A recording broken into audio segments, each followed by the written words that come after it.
about negative sentence. Okay, before learning our lesson, let's check it again. When I say class, you say yes. This means pay attention. When I say meter, you say meter. This means repeat after me with gesture.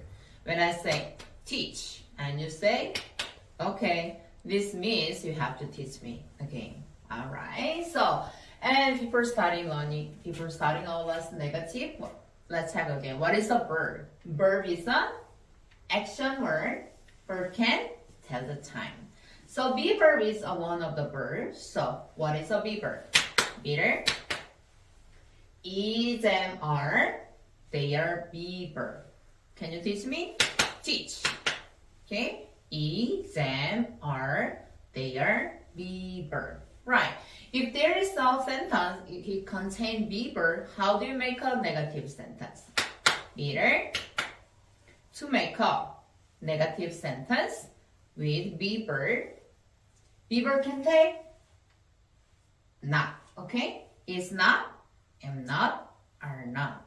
Can you teach me? Teach. Yeah, to make a negative sentence with be verb can take not. Is not, am not, are not. It's great. So, good job. Okay, what about for example? There is a sentence, it contains be verbs are, right? So, you are made. How to make a negative sentence? You are not made because be verb can take not. And there's another sentence, it is a dog. This sentence it contains be verb. So how do you make a negative sentence? Be verb can take not. So it is not a dog. It is a cat, right? That's all for today. Thank you for watching. Bye.